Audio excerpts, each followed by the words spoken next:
time for the Miller's Edge with 4-time SEC champion and 2-time national champion Christian Miller. Once again with Christian Miller taking him down. Here's college football playoff national champion Christian Miller on Tide 100.9 and 12:30 a.m. WTBC.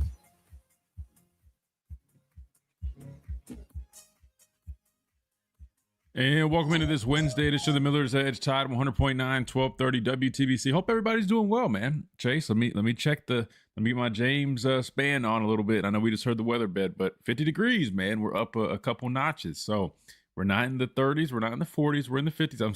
I'm still rocking my hoodie today, though, man. Still definitely cold enough to rock a hoodie, and that's what I'm doing. Chase, I see you got the Nike on today, looking smooth. You know, I realized something yesterday after we got done doing the show. I had no clue what the deal was, and I felt kind of dumb, man. I'm just gonna be honest. I felt a little dumb. You know what yesterday was that we didn't mention not once. We didn't talk about it. We didn't partake in it in any way by what we were wearing. It was St. Patrick's Day, Chase. It's funny. I had no idea. I had no clue myself. When I tell you I had no idea, I didn't know until I saw my little nephew wearing a little St. Patrick's Day shirt, and I was like, oh yeah, what day is St. Patrick's Day? They're like, oh, it's today.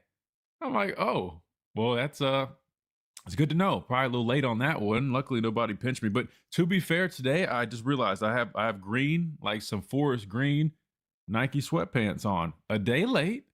But in case anybody was trying to go back and try to get me for yesterday for not wearing my green, it's too late because I got my green sweatpants on. I got a gray hoodie, but I got a green sweatpants on, so we're all good to go. But anyway, happy belated St. Patrick's Day, I guess, to a lot of people that may or may not celebrate it. I'll be honest with you, I didn't hear anything about it myself. So if you're gonna blame me for not knowing, blame the chat. We got to blame the chat here. Shout out to all our folks on our streams in the chat, on YouTube, on X, on Facebook, on Tide 100.9, on the Miller's Edge, on all other platforms.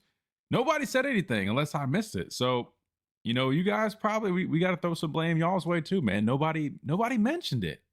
Chase, is it like falling out? Is St. Patrick's Day not a thing anymore? Because back home in Columbia, South Carolina, which is, a little bit different in Tuscaloosa in a number of ways, but we have like some big fountains downtown.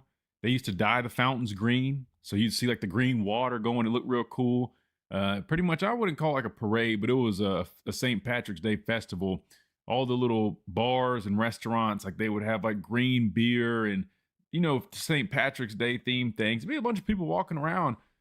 I'll be honest, I saw nothing, heard nothing. Again, outside of my little nephew, who's a year old, had a little St. Patrick's Day shirt on. No clue at all, Chase. Did you see anything going on? Was there anything celebrating St. Patrick's Day? Christian, I felt so bad. So obviously, me being from New Orleans, like we love to party. It's just parade after parade after parade. For the first time in a while, I checked. So you can watch Bourbon Street on a street cam. So I had checked, nothing going on. You couldn't have thought that it was St. Patrick's Day, and that's weird because there's parades like all the time. So you're not the only one. I'm not the only one. It was just a quiet day in America, I guess.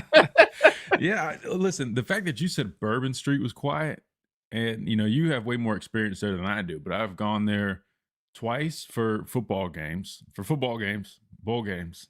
But I've still been there. I understand what goes on there. That's hard for me to believe that they didn't even have anything really, I guess, extravagant going on for St. Patrick's Day. I mean, I don't know, maybe the festival or the holiday there isn't as big. Who knows? But dang, that's I don't know. I apologize, folks, if you are big St. Patrick's Day people and we didn't do it at all. Anyway, that said, we are going to talk some football today for sure. March Madness, Chase. Pretty much, we're there now, right? First round. Going now. A lot of people still wondering how this is going to look and take shape for Alabama. Again, a lot going on right now with Aiden Holloway, second leading scorer, not going to be with the team. More than likely, not confirmed, but more than likely he won't be with the team. How will that affect this basketball team? I do want to at some point maybe talk a little bit about basketball as we get there. That first round matchup that they have. I'm seeing some brackets coming out, Chase. I'm not seeing a whole bunch of love for Alabama. Did you fill out a bracket yet? Have you seen anybody really showing Bama some love, given the latest that's going on in this program? Uh, it's crazy. No one's have them past. Once they get past Hofstra, they don't have them going far. 'Cause I think Texas Tech, which has been great in the Big 12, and how they've been producing talent, they've really stepped it up a notch from a couple of seasons ago. But no, I've looked at like Andy Katz, Jay Billis, all these other big ones. They don't have Bama going far. So yeah, I'm kind of staying away from that. Man, might not be our years, I guess. I don't know, Chase. I need to fill mine out. Is it too late? Is it too late? I don't No, think you it's have too time. late. You're I was good. about to say, I feel like we still can technically we can throw one together. Maybe we'll go ahead and do that. I'll do it after the show, and I'll let you guys do it as well. We can have a little competition here with that. I'll be honest with you, man. Just off the bat, I don't know if I would pick Alabama to go all the way right now. Listen, you guys know, man. I'm gonna pull for Bama as much as I can, but if I'm trying to compete, I just don't know if I can put them in that championship game. Just I don't know, man. I don't know. I mean, I understand we got a little bit more help in the backcourt, so missing Aiden Holloway, it's a big deal, but you at least have a little bit more depth there. But just still, man, this team, really good team, a lot of good potential, but I just feel like, how they play sometimes it allows them to be a little vulnerable if they aren't hitting the way they need to hit. And then with defense and, attacking the boards, that being a little bit inconsistent, that concerns me when you're talking about really matching up with some of these teams that probably are built all the way around a little bit better, a little bit more well-rounded, so to speak. I just that does worry me about this Alabama basketball team, but we'll have to see. In other news, baseball, Chase, not going so well, man. Not going so well. Now, I haven't kept up with them too closely. Now, we typically get Gray Robertson on here on Wednesdays. He's going to join us, and we can squeeze him in tomorrow, maybe tomorrow, but definitely Friday, if that works for him. But Alabama baseball, I will be honest with you, man, a little interesting right now. They dropped one to, was it South Alabama or who was it that they Yeah, it was dropped South to? Alabama. Yeah, and I think a lot of people are starting to lose some patience with this baseball team, which is really weird, Chase, because I mean, you're talking like Justin LeBron, man. I mean, he's arguably one of the best players that I think we've had probably. And now, don't get mad at me, I might be missing somebody, but I've been keeping up with baseball since I've been around here. I would argue he's probably the best prospect we've had in at least the last decade. At least I know we've had some good players. Don't get me wrong, we've had some good players, but I mean, Justin LeBron is like, we're talking about a big deal. And I know he's not everything, but I know a lot of people were excited about Rob Vaughn over the last, what is he going on? Like, this is maybe year 3 for him, I believe. I think year 3. So it's kind of interesting on the spot that they're at. And then on the flip side, you got softball, who's absolutely crushing it right now. I believe they dropped 1, maybe. But still, I think they're like a top 5 program. Coach Murphy's doing an excellent job. I saw you interviewing him a little bit, Chase, on your little platform on TikTok. Make sure you guys check Chase's platform out. What's the username again, Chase, where they can find that? Chase Brumfield 5. Chase Brumfield 5. Chase, you're expanding, man. Women's basketball. Now you got some softball coverage. You covered anything else? I know definitely, hopefully football in the near future. But anything else you plan on doing? Are you going to cover some baseball too, or no? I'm gonna try to do that as well. I know track and field was something I was trying to venture into. I know it doesn't get a lot of coverage, but they're spectacular. The way their accolades have been really bolstering, and I got to meet some of them when I was covering women's basketball, and they listen to a lot of our shows here too. So they would love the support. So yeah. Hey, we can talk a little track and field here and there. I mean, I don't know. What it confuses me with track and field? You got like 2 seasons in one season, right? I mean, you got indoor season and then outdoor. And then I know like cross country, like didn't we just name somebody like national champion already? I think I saw. I mean, like I feel like there's so many things split up with track and field. It's hard to keep up with sometimes. But I do remember there being like indoor season, outdoor season. Then you had like the indoor SEC championships, outdoor SEC championships, and then I can't remember how the whole national championship thing works. But yeah, hey, I don't mind, man. Look, if you want to if you want to get some coverage over there, I'll definitely show some love. We got to start talking about some more sports here and there, and we will do a better job. March Madness, we definitely we'll cover some. We'll start talking some basketball, baseball. We'll keep an eye out on them, but hopefully they can turn it around in softball. We definitely got to show some love. They're doing their thing, and women's basketball, they're in the tournament too, right? When wins their game, Chase? Do you know? Their game is Saturday against Rhode Island. So pretty big Nice. matchup.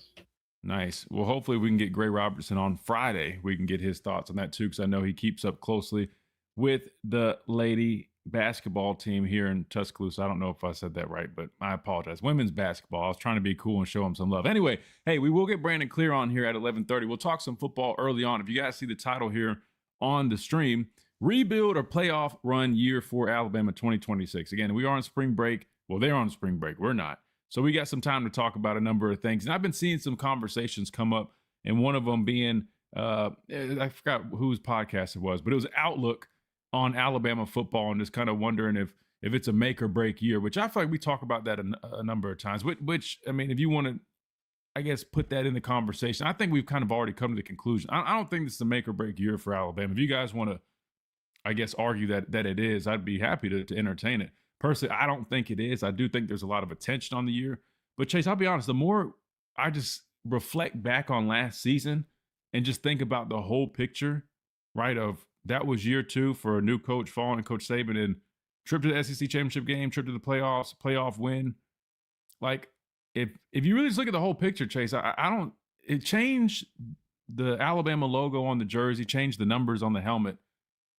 I think it's a whole different story. Now, again, we can all agree on the whole deal with how we lost. Definitely is what's driving this narrative really this offseason. We all know that, but still, I think you just got to just kind of just reflect a little bit, and you'll understand.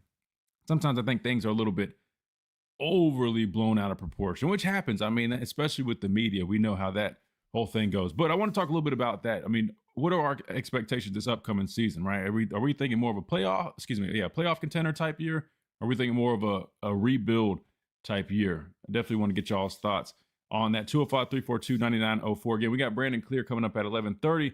Outside of that, guys, we are wide open. So we'd love to take y'all's phone calls. If you guys want to wait till we finish up with Brandon, probably a better idea to do that. That way you're not sitting on the phone lines. But we'd love to hear from you guys, get y'all's thoughts on that. Plus, if you haven't been able to get in on the phone lines, you just want to offer your thoughts on spring ball, you got any questions, you want to talk, whatever it may be, man, be glad to take those phone calls and comments, questions, or concerns. Plus, you can always hang out with us on the streams. Again, we stream live every day, 11 to 1, same time that we do our radio show, which we're actively doing right now, on X at The Miller's Edge, on YouTube at The Miller's Edge, and also on Facebook on the Tide 100.9 page as well. One last thing, Chase, that I forgot to mention that's pretty big in the sports world, and talking about baseball, not collegiate baseball, but the WBC, man.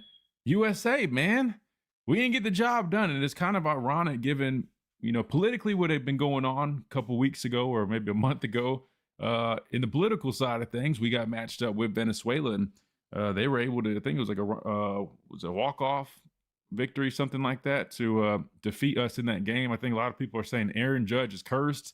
Maybe Danhausen put a curse on Aaron Judge too. I don't know, man, but I don't think it was our best game. But hey, shout out to Venezuela. They did get the dub. Shout out to our team. We got second place. I think we ended up getting like some silver medals. Didn't seem like the guys were too happy with that. I mean, to be fair, listen, coming from a guy that was a part of a locker room that watched Scott Cochran completely smash our runner-up trophy, I think it would be kind of cool to still have a silver medal. I mean, I get it, it's not gold, and I'm not saying it's a whole participation trophy thing, but I mean, it's still an accomplishment. Chase, what would you keep the silver medal, or would you be like some of the guys? I think some of them started taking them off before they even got at the dugout. Oh yeah, I saw that. I think his name is Kyle Schwarber. He's played for the Cubs, like a very good second baseman, I believe, or one of the positions. I feel like it was disrespectful. There's a lot of baseball players who didn't make it to that point that would have loved to come home with something to show their families, friends, and just like the hard work, because the WBC is one of the hardest like tournaments in baseball. Like the amount of talent you see from game to game, it's a galore of talent. So for the United States, I understand it's not the gold and you want to reach gold, but for you to reach that far, that's huge. Because the last time I think the United States have gone that far was 2017 when they won it all. So, show some pride. You can't win every year. Baseball is so spread out in terms of talent. Venezuela, Puerto Rico, Dominican Republic. Hey, I like the accent there, Chase. Puerto Rico. Okay, Chase. God Hold bless you, on, Christian. Chase. That was smooth. I like when you try to you just put that in there real smooth, Chase. That was good, man. Sorry, go ahead. I didn't mean to cut you off. That caught me off guard. I said, hold on, Chase. That was a hell of an accent. He rolled that R smooth.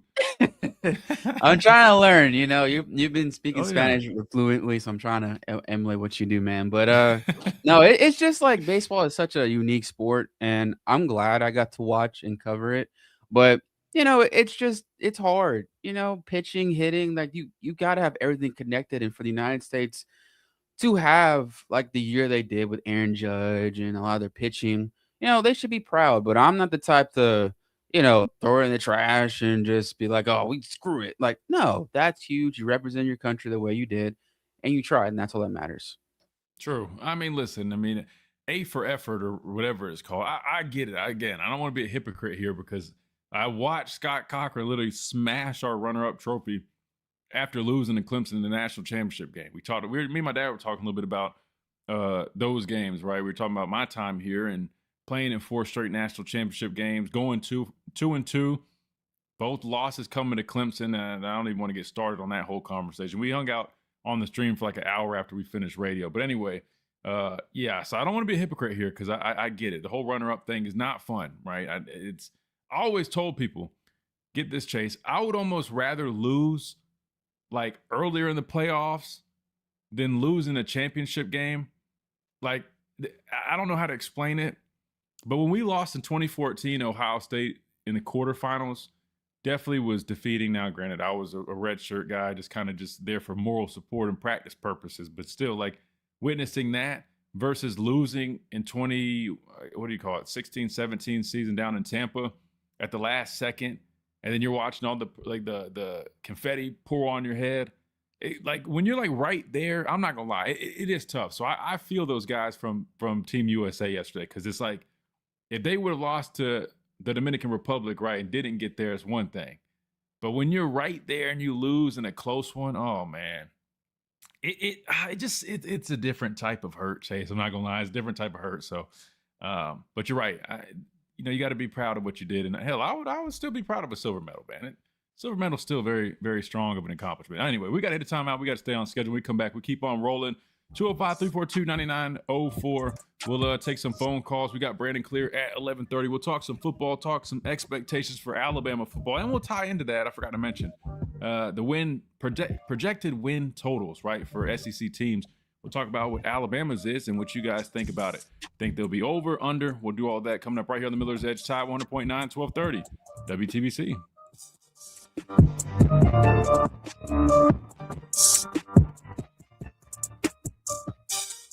It's the Grand Rio. All right, let's see. Hold on. Let me throw up our sponsors on the screen. Show some love to our folks, man. Let's see what we got. Josh, what's up? My favorite show, man. Thank you so much, man. Appreciate you hanging out with us. Yakenji, what's up? BJ, what's up? Everything's good our way, man. Hope everything is blessed y'all's way as well. Jake, what's up? Mike, what's up? Boycott St. Patrick's Day until Notre Dame plays their bowl game. Yeah, I mean, maybe that's what it was. Maybe that's what it was, Mike. You might be onto something. Ellis, what's going on? Just another day to you? I feel you, man. Another day, another dollar. Reading Saban's book on leadership, direct quote from the pastor talking about Saban giving you an earful against Louisville. Wait, hold on. Wait. What is it, Jake? Hold on. You said there's a quote in that book? Wait, you're saying the quote was from my dad? Wait, you might have to take a picture of that and tag us on. If you have that book on you, take a picture of that book or that page and tag us in that. You got me curious now. Why do I feel like oh, no. I'm thinking of a video. One time somebody had mentioned that they thought they used my dad in a clip for something, but it wasn't a book. Hold on. I didn't know he was in that book, if that's what you mean.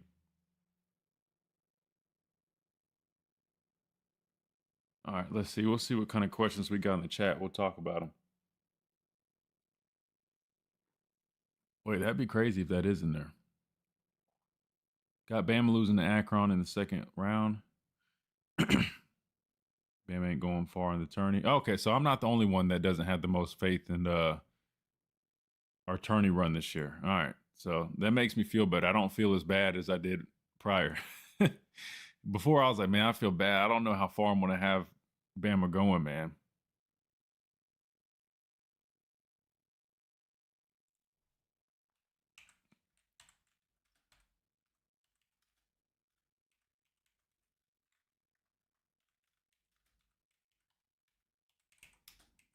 Let me put my drink down so I can actually type.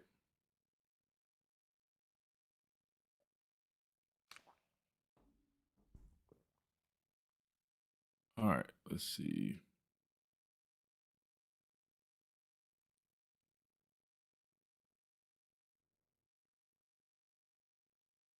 What'd you say, QD, about pumping sunshine? Am I a sunshine pumper and chapstick are thinking 2016 will go 10-2? You know what my dad would probably say. This is what I would say. I don't think you're pumping sunshine necessarily.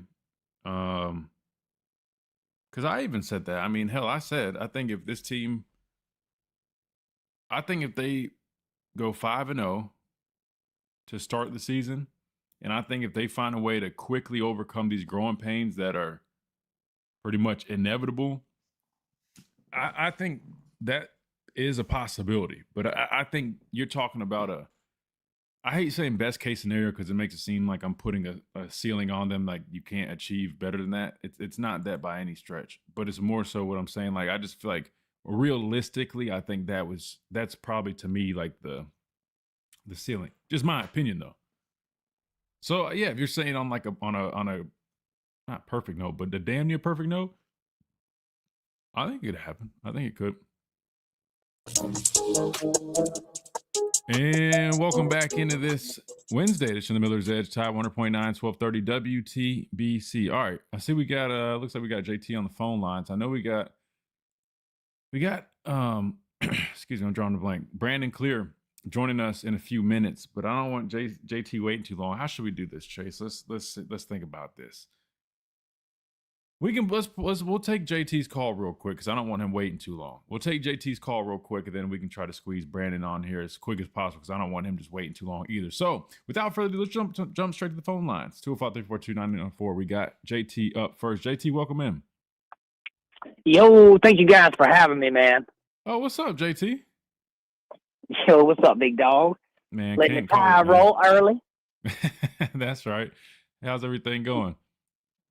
Going good, man. We just finished up recording for a new video we're going to drop on our show, talking about what Kane Walmack just spoke about with Keon Sabb and Bray Hubbard's reason on coming back. I think that's excellent to see the coaches give that type of care to their players. Like, hey, you're more than just a guy that comes out on the field. We're going to think about your future after here, too. And hearing that from coaches, now that's a big thing that players look into as well when they go to a university. Oh, yeah. That's true. I mean, it's definitely something for me. Now, I know it might start feeling like a little bit of a lost cause with today's landscape, but it is important to think about those. My dad always told me, man, it's a 40-year decision, not a 4-year decision, right? When you look at it from that perspective. Ooh. Yeah, when you look at it from that perspective, it really puts things in a way that you understand, right? Like, yeah, those 4 years are really important. They're critical. What you do within those 4 years are vital. However, at the end of the day, you know, this is going to be your home that you come back to, not necessarily to come back to live. You know what I mean? That is a common thing for a number of guys, but also, you know, when you're talking about reunions, when you're talking about those brotherhoods, when you're talking about potential business opportunities, career opportunities down the road, you can't lose sight of those. And I do think that is something that unfortunately gets lost when you talk about the transfer portal and the nature of it. So yeah, my dad always gave me that advice, and that's how I viewed it. And that was one of the, you know, obviously Alabama wasn't a hard choice for me, given how successful they were as a program, you know, playing for Coach Saban. I mean, that sold itself. But on top of that, just seeing the programs that they had for their former guys, the academic success that they had with all the tutoring that was offered, the advisors, everything. So you're 100% right. And that says a lot about those players as well, that they are taking stuff like that into consideration. It does. I have a question for you. I asked this the other day as well. and you answered it, but I kind of want to double down speaking on kind of what you have right here. The 2026 playoff. Is it a playoff team? Is it a bust? How is it this year? It kind of sets up, it's that question I asked you about the 2027 season.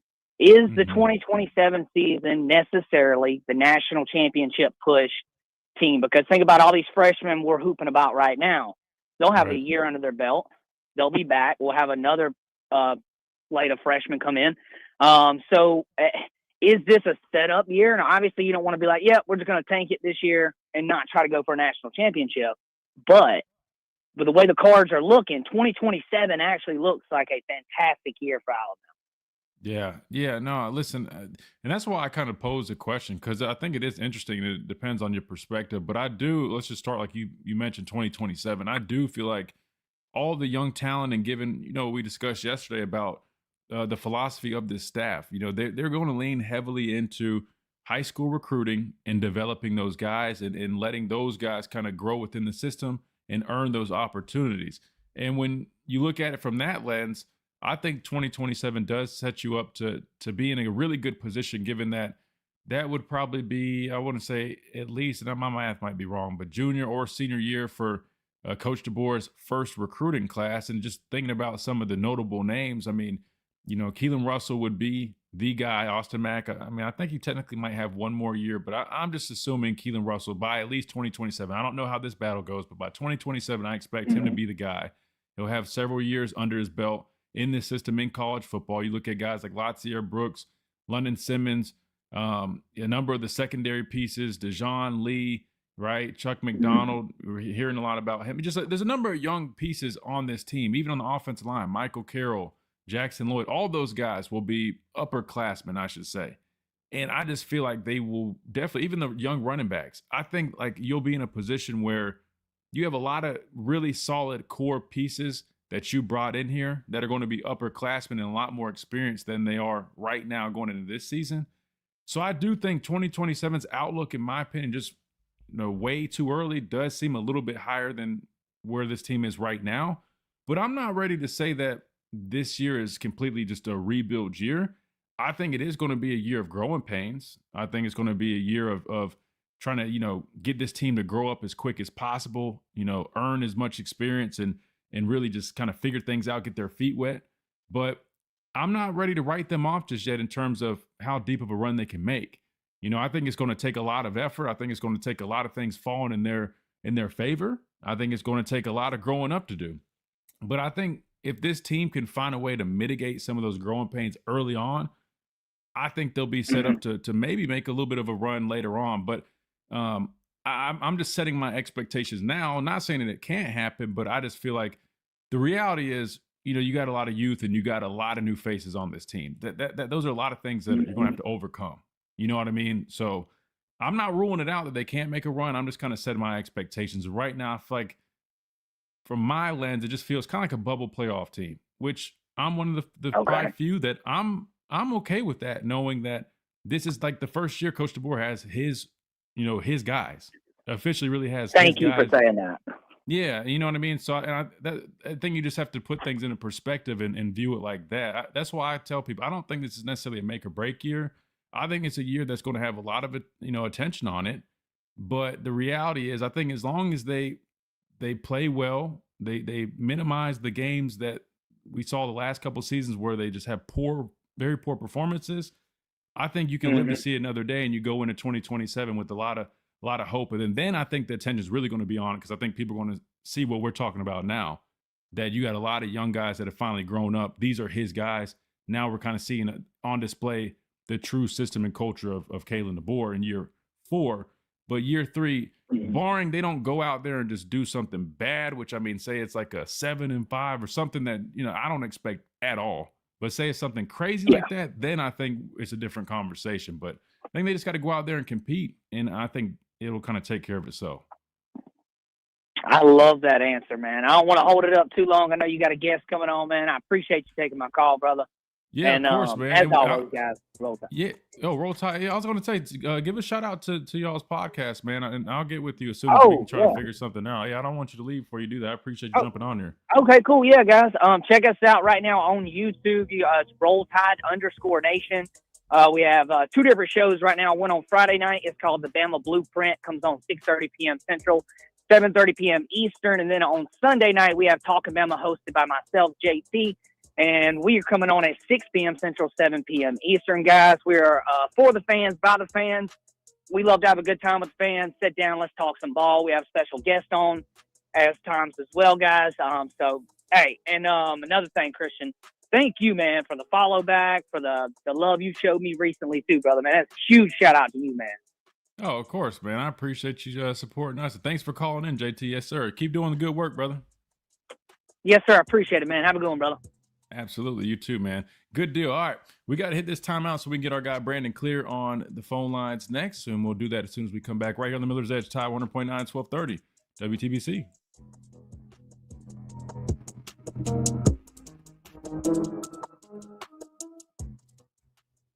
At Mercedes-Benz. All right. Let's see what we got in the chat. Arthur, what's up?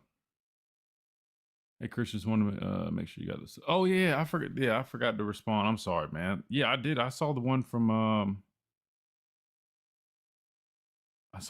yesterday. I like that recent one was dope, man. Let me see if I can pull it up real quick. I'll show it on the screen. All of them look good. I like that 47 one was cool too. Honestly, they all look good. Let me see where to go. And thank you so much for doing that. I'm sorry, man. I've had a million things going. But I appreciate that. Yeah, I'll definitely where'd it go? Oh, there it is. We'll see what the chat thinks. Our guy Joey made this logo, guys. As a matter of fact, let me put it on the screen. Hold on, I'll send it to my computer. That way you can see it better. Ramon, what's up? Yesterday, St. Patrick's Day Sci-Fi Channel shows those Leprechaun movies. Dude, I had no idea, man.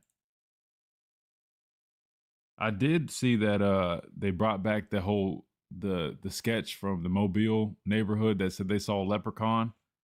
I don't know if you guys remember that. That whole thing was wild, man. Jake says he's listening to that book on Spotify. Yeah, wait, hold on. So, but am I getting that right? So you're saying that they quoted my dad talking about me getting yelled at? Is that what you're saying? All right, hold on. Let me put this on the screen real quick. Let's see Joey's logo. See what you guys think about Joey's logo he sent. Wait, what folder is it at? Oh, there it goes.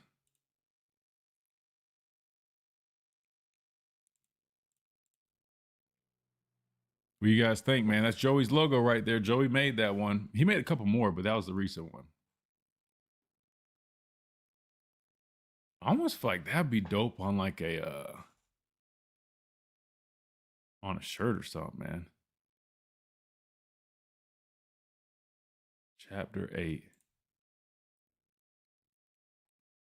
What do you guys think, chat? What do you guys think about the logo from Joey? Our guy Joey in the chat made that. And he made several other ones. Let me see if I can find those real quick. I like it. I think it's tough. He made one with like my number 47 on there too, which is tough. All right, here we go.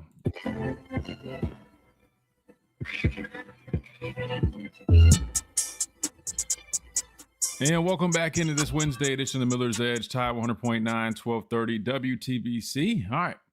Big shout out to JT who just called us on the phone lines before. Now we got our guest for today, our guy Brandon Clear, former Clemson wide receiver and contributor here on the Miller's Edge, always offering some great insight. Brandon, man, welcome in. How's everything? Is the weather better y'all's way? I know y'all got hit with some rough weather a couple times ago. We talked, and I know we had that weather, I guess that storm come through this past weekend. Did it get you guys too?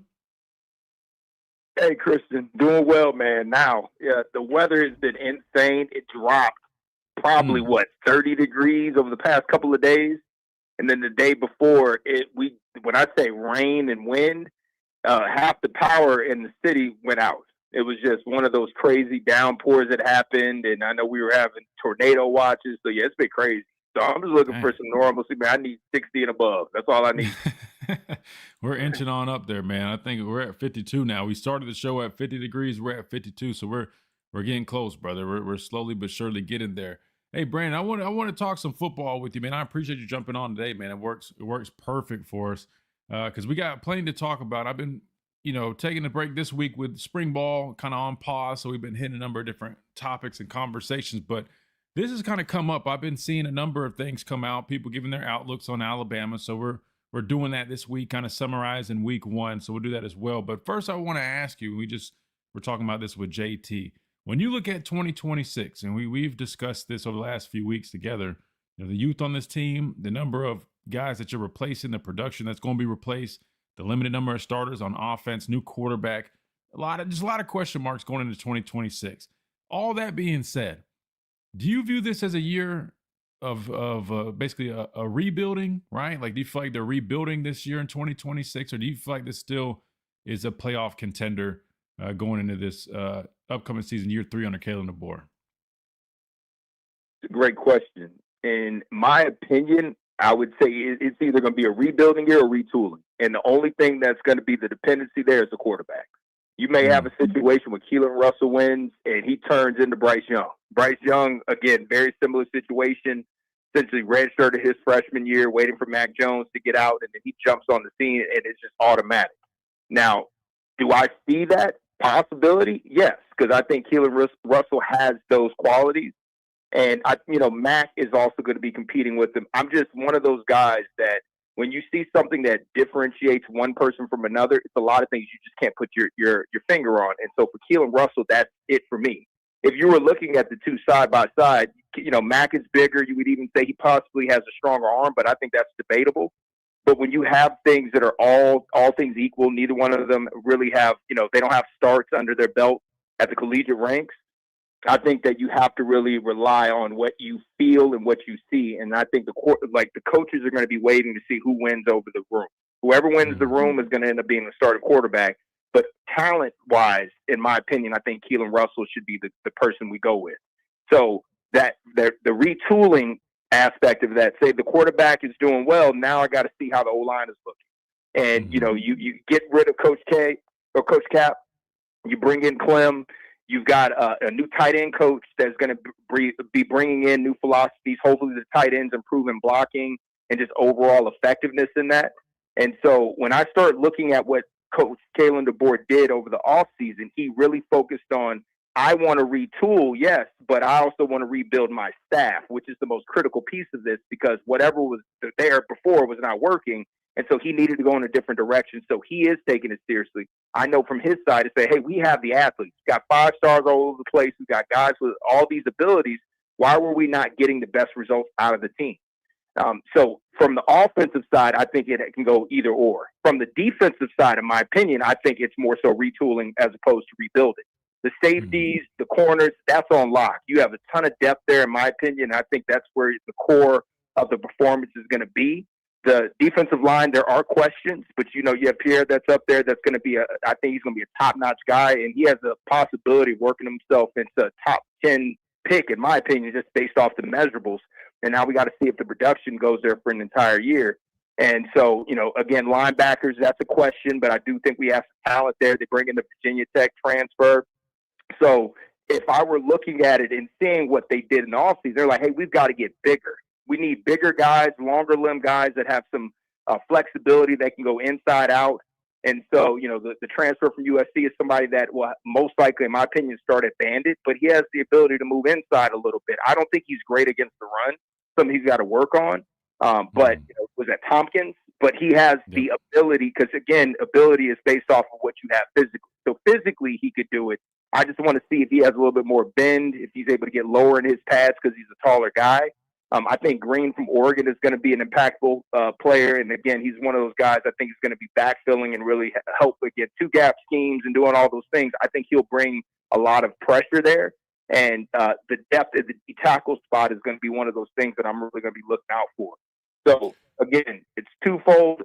Looking at the defensive side, I would say they're more retooling as opposed to rebuilding. Offensive side, it's a flip of the coin. It all depends on how the quarterback race carries out. Brandon, tell me this, man. The win totals for Alabama and really majority of the conference, everybody's sitting around 8.5. I think there's a couple teams that are at 9.5, but Alabama falls in that 8.5. range that people expect them for this 2026 season. Where do you see them landing? Over or under 8.5 wins for Alabama in 2026? I'll always say over because I can't remember the last time they fell below 9 wins. It's been years. And, you have to also take into consideration a lot of those things are based off schedules. I don't know what it is. Alabama does not have the luck of the draw. When I'm looking at some of these schedules, I'm just like, man, like, can they just get 1 year where they get like a Georgia schedule a couple years ago? Now Georgia's getting their pull in, and they got some, tougher games. And for me, I'm just like, now that they are no longer a division and you got, access to all of these levers, I'm still looking at it. And what the schedulers, in my opinion, are doing, they'll say they're using formulas and all these things. They want to make major matchups. And so when you look at all of a sudden, now you got Alabama playing Texas A&M, you're like, man, like why can't they just get this team? Or why can't they've got Vandy? Oh, no, they got Vandy. I was like, well, Vandy is not the old Vandy. So when you look at it that way, I can't tell you that that's going to be a guaranteed win anymore just because I've seen them on the road at Vandy, right? So there is that type of factor in there. Vandy is not a pushover anymore. They almost beat Texas the year before last, right? So they even actually almost beat them last year. They came all the way back right on the road. And so, they got to do a whole, I think they're rebuilding just because they've lost a lot of their, they were senior laden team. They had a lot. Pavia is going to be leaving and you're bringing in a freshman quarterback. So there are a bunch of questions there, but they're well coached. So they're going to be a top performing team, in my opinion, at least. Like they're going to be a tough out. You look at what South Carolina did, really throwing that money, but you saw, Chris, and I don't think we talked about this the last time they threw that money at their left tackle. What happened? You got hurt. So now you lost your depth at the left tackle. You spent a whole bunch of money on these big key players, but when those injuries start popping in, that's where you start losing. And that's where these other programs that get desperate and they feel like they only got one shot, they'll throw a whole bunch of money at it, and they've got to basically pray to God that they don't have those injuries. So, again, Kalen DeBoer is showing a want to improve. I think that 8.5, I would put money down on it because I believe they're always going to be at least 9 wins or above. Mm-hmm. And you just got to really just trust that, again, these players that they have on this team, it seems like they've bought into it. He now has had a chance to be able to kind of pull in the guys that he feels are best suited for his system. Both on offense and defense. And I think that this is the year we can really put that to the test. But I think the O-line is just a big question mark. And obviously quarterback, the O-line is big for me because I'm just like, man, we've got to get something generated out of the run game. And I want to see it. We've got talented running backs. Why are we not getting our schemes right? Why does it look like the guys don't know how to sustain blocks? What's behind that? I don't know if it's mentality. So I was like, oh, you got Clem coming in there, and he may be able to push that, or is it a Grubb thing? Is Ryan Grubb and his philosophies, are they too disjointed, and he doesn't necessarily just have a plan? I think that you had talked about this. One of the things that what's his name, man? He was in the NFL. Stink. He played for years. He played at Denver, and he was talking about that. And he went over and looked at the tape he was looking at Simpson, and he was looking at all the tape, and he was like, they were asking him, like, hey, what is the big major issue with this offensive line? He said they don't have an identity. They don't know what they want to do. 1 week they're doing this, the next week they're doing that. If it's not working, he's like, you should be able to have simplified way of executing a run game. When you get overly complex and try to get cute, you cause confusion, and people start questioning what their identity is as a team. So now you've got an NFL, player / coach in Clem that's coming in, and he understands that philosophy. I'm hoping that Ryan Grubb is open to taking on some type of corrective measures that can help the team propel them forward. And I think that's also going to be one of the major factors that determine if we get over that the 8.5 win total. So again, it's going to be the O-line, and I really got to see an improvement there because that up front, man, the trenches, that's where we've really been struggling. And I think a lot of those things can be corrected if we're able to run the ball effectively.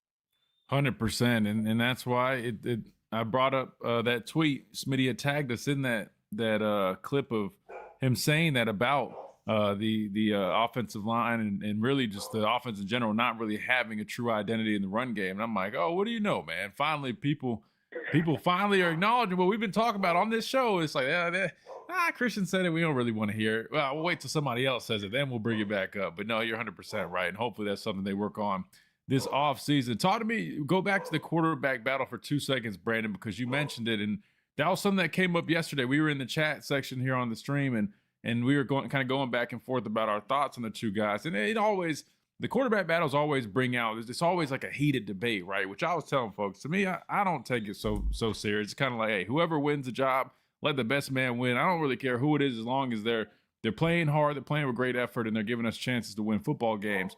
But you got I guess a group of people that view Austin Mack as like, man, like this guy is going to be a dude. They see the measurables. They see that, Grubb always is talking about the arm that he has. For me, like seeing him in practice, I definitely see a lot of those traits, but I've also seen some inconsistencies. A matter of fact, I just ironically saw that the film guy, he was comparing the two, and he was saying the same thing, only seeing Austin Mack play in a limited number of snaps. That was what I saw at Austin Mack in practice. And that's kind of what leads me to believe, like, I think he needs to clean up the consistency piece for his part. But then I had some people in the chat thinking that Keelan Russell, they thought he was more of a dual threat and thought he needed to work on his arm, like his arm talent. And I was like, no, I think you guys have it backwards. Keelan Russell, that's what, separates him, is his arm talent. I mean, what do you think it would take for a younger guy like Keelan Russell to win that job? I know you mentioned, winning over the team, winning over the locker room. We know how important that is. But what do you think outside of that it would take for a guy like Keelan Russell to really overtake Austin Mack? Because I am under the belief that even though I do feel like Keelan has that it factor to him, it separates him.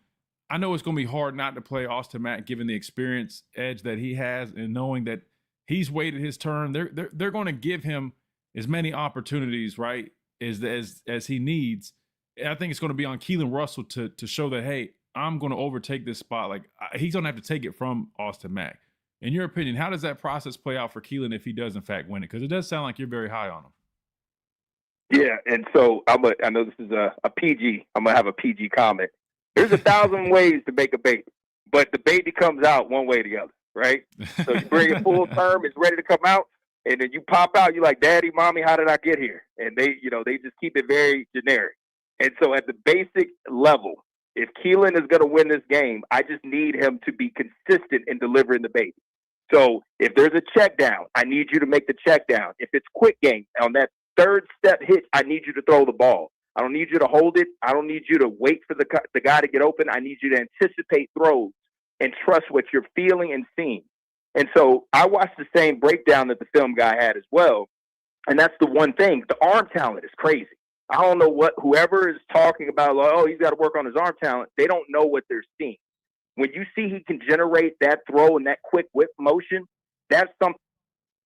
And he just he looks like a smaller guy. I know he's put on weight, but compared to Mack, physically he's a bit smaller, but he has a compact throwing motion and he gets it there. And that thing whips. There was one throw that he threw from one half to another. I was like, whoa, it just popped on the film. I was like, that's not normal.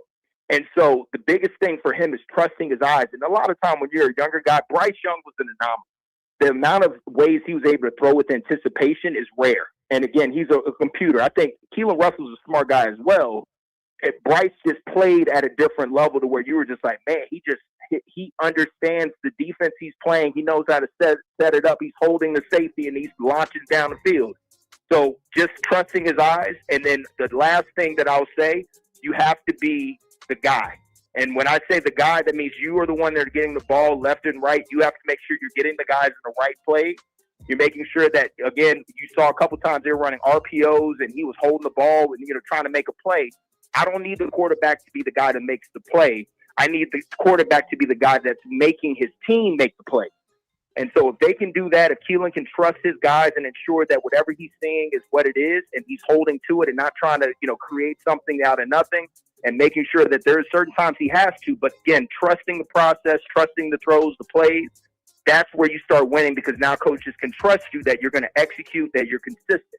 So that's all Keelan has to do to win the game. I'm a huge fan of his, but if Austin Mack is a guy that's able to do that, is more consistent in his accuracy and getting the, into the plays, doing all these things and showing true ownership, then I will fully support Mack taking over. So this is going to be a true competition. I don't think anything gets settled even before the first game.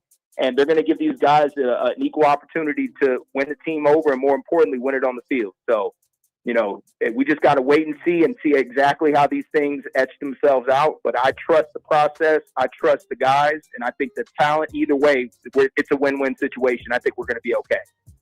Brandon Clear, who joins us every week on the show. Brandon, man, I appreciate you. Always great insights, brother. And hopefully that weather keeps improving for you on y'all's. And it's getting a little bit better here. So hopefully it's the same for you guys, man. You have a great rest of your week too, bro.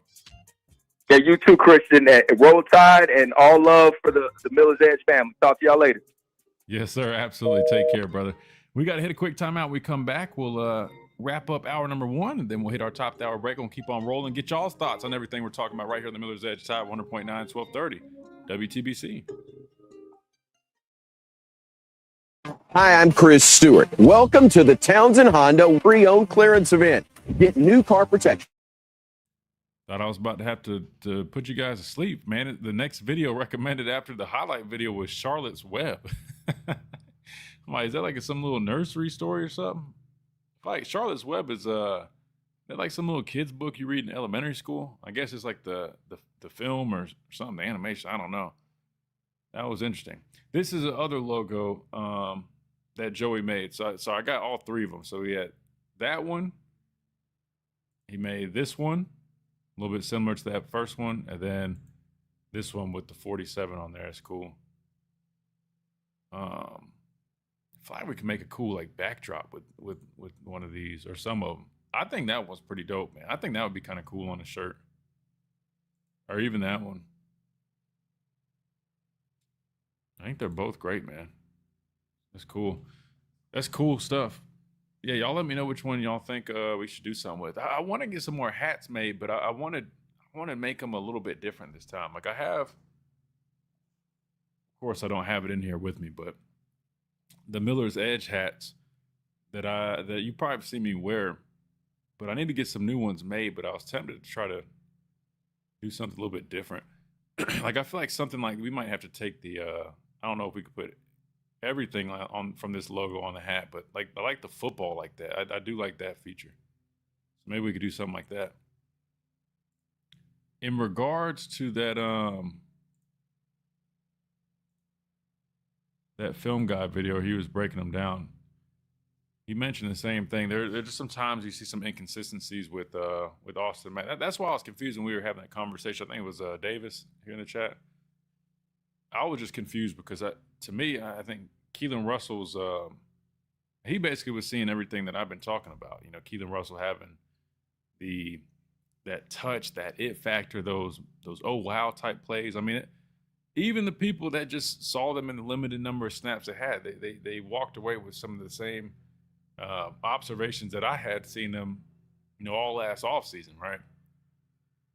Definitely need. I think if you do go back and watch some of the plays that Keelan had, you will see though, you know, a lot of I wouldn't say like freshman mistakes, but freshman type actions, right? Maybe missing some things, being late on some things, and that's part of it. And I also know just from talking with folks that this system is, I mean, very complicated, right? It's not easy to learn. So you throw that into the equation that you got a young player that's also trying to pick up this system as quick as possible. A lot of those things are going to be expected. So, you know, I think the growth that he can make this offseason is going to make a world's difference. But we'll have to see, man. We got plenty of time, but it's exciting. It's definitely exciting looking at that quarterback battle. All right, here we go. Come back real quick.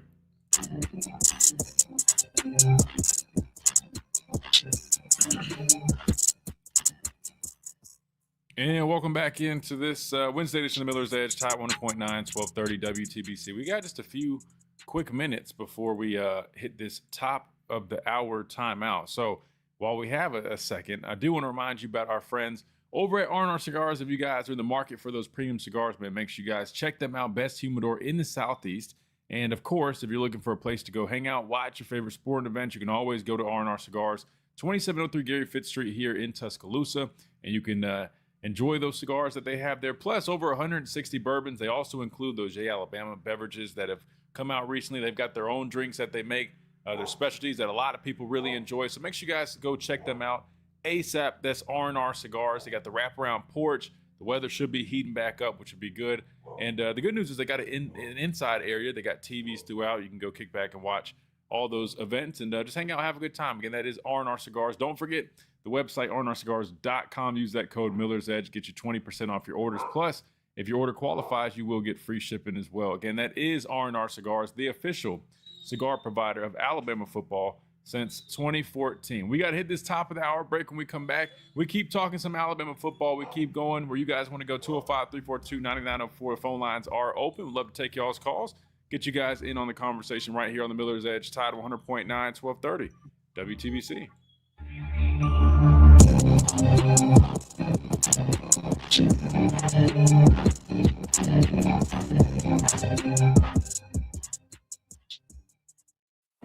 WTBC Tuscaloosa and W265CG Tuscaloosa, a Town Square media station. Tide 100.9 and streaming on the Tide 100.9 app. Hold on, give me 2 seconds, guys. I'll be right back. Los Angeles. Here's Steve DeSager. The Miami Dolphins traded wide receiver Jalen Waddle to Denver, which gives up first and third rounders. Philadelphia signed wide receiver Hollywood Brown from Kansas City. In the NCAA basketball tournament, the first four in Dayton saw Howard beat UMBC 86-83. Howard versus Michigan Thursday night. And Texas will face BYU Thursday. Texas won 68-66 over NC State on a last-second jumper. NIT first-round wins for Oklahoma State, Wichita State, and for Tulsa in overtime. In the NBA, Oklahoma City won its ninth straight game, 113-108 at Orlando, 40 points for Shai Gilgeous-Alexander. Blowout wins late night for Denver and San Antonio. Indiana lost its 14th straight. Washington lost its 13th in a row. And Venezuela beat the U.S. 3-2 in the final of the World Baseball Classic. Top of the ninth, a Eugenio Suarez, an RBI double. Do you have cracks or potholes that are dragging down your property's appeal? Hey, I'm Christian Miller, and at Asphalt Restoration, we transform driveways and parking lots with expert repairs, new paving, or resurfacing. Fast, durable, and family-owned quality that you can trust. Don't let small issues turn into big expenses. Call 205-393-9149 for your free estimate today. That's 205-393-9149. Asphalt Restoration, where smooth roads start. Roll Tide from our home base in Birmingham, Alabama. We are here treating patients from every generation across the United States and from around the world. Latoya, what's up? Saw a report Max still only 19. Yeah, I saw that too. I'm not 100% on his age, to be honest with you. I don't even know. I mean, I do know he's younger. I don't know if he's only 19. That would be kind of crazy, but it would make sense. He's probably turning 20 though. Because he early enrolled at Washington, so say he was 17 when he got there, 18, 19, it's going on year 4, so I would assume if that was the case, he'd be turning 20. So yeah, he is young. He definitely is still young. As long as Pavia was there, they should have 2 quarterback classes to work with.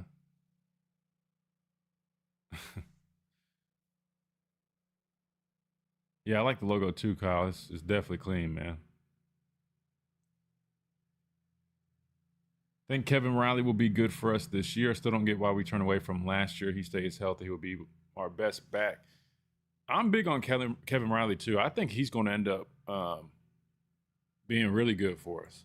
I do. And in terms of why we went away from him, I want to say, I know he got banged up a little bit, plus with Daniel Hill getting a little bit more healthy, I think they wanted to see what he could do. And so just naturally, I mean, there's only so many carries that can go around. But you're right. I do think we kind of went away from him a little bit too much. To me, he was one of the few guys that had that burst to him, that explosiveness. He ran hard, and he was the smallest one of the bunch.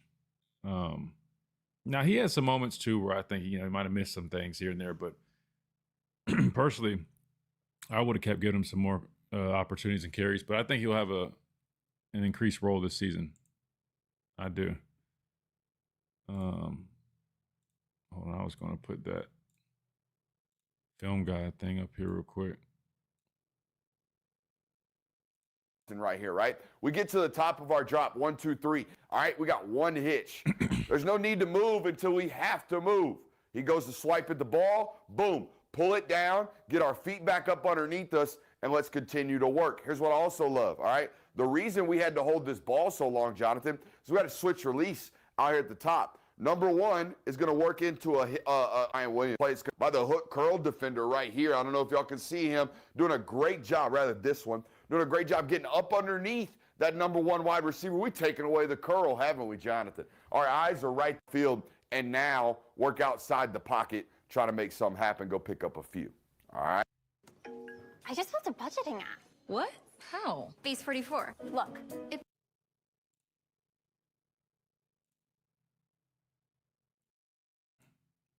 Champion and two-time national champion Christian Miller. Once again with Christian Miller taking him down. Here's college football playoff national champion Christian Miller on Tide 100.9 and 12:30 a.m. WTBC.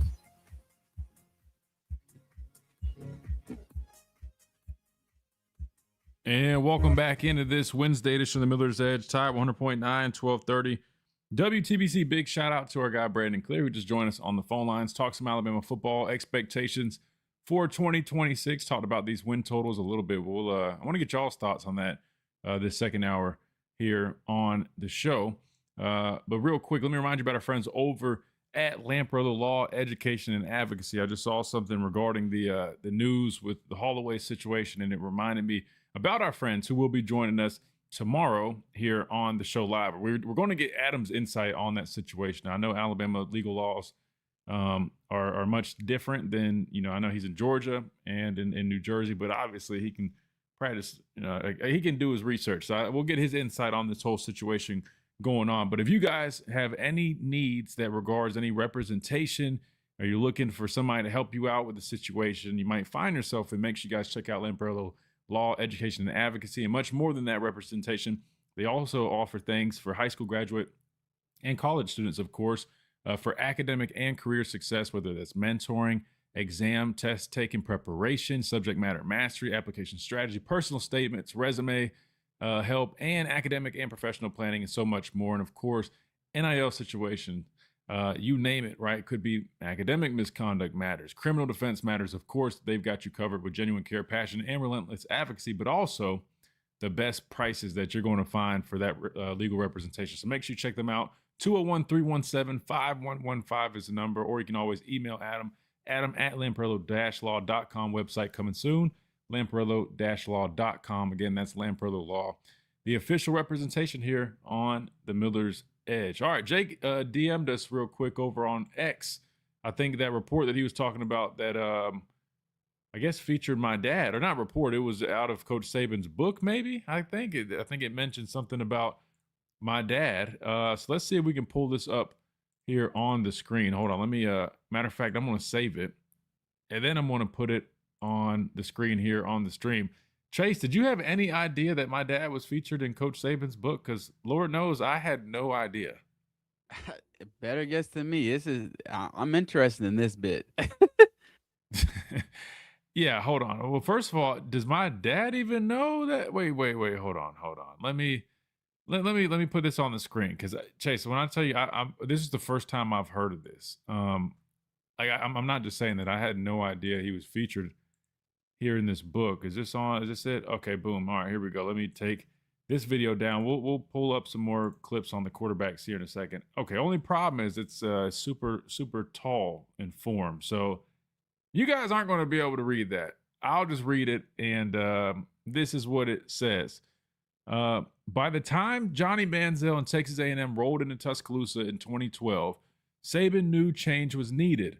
Attending that game were Christian Miller, a 4-star linebacker out of South Carolina, and his father, Corey, a 9-year NFL veteran. As they watched Manziel make his Heisman Trophy case in leading the Aggies to an upset win over Alabama, the Millers were struck by how badly Tide defensive players struggled to keep up with the speedy quarterback. Now, I don't know if I don't think I've ever said that, but definitely, all right, that's fair enough. Every linebacker Alabama started weighed at least 245, more than the younger Miller, who questioned his fit in the Tide's defensive scheme at the time. After the game, Saban used the loss to answer Miller's concerns. We're transitioning to guys like you. Wait, this is crazy. I just was talking about this yesterday. I don't know if it might have been after the stream. I don't know if Chase, you were still hanging out with us when I mentioned this, but I literally just was telling this story yesterday. It's kind of ironic that this is coming up. Well, okay. We're transitioning to guys like you, Saban told Christian. We need long, athletic, rangy guys who can play the run, but also pass rush, can cover tight ends, and be a buzz dropper in the flats. In his first few years at Alabama, Saban preferred big, strong linebackers like Rolando McClain and Dante Hightower. I think that's like the end of the quote, but it basically goes on to talking about kind of the transition of the roster, right, and the evolution of it under Coach Saban with the evolution of college football. So really cool stuff, Jake. I appreciate you sending that, and of course, Smitty's over here trying to stir the pot. So Christian got busted. Listen. I don't want to make it seem like they're just making stories up, because the story is true. Now, they never interviewed me for this. Maybe they interviewed my dad. I'm kind of curious now. I'm trying to figure out where this came from.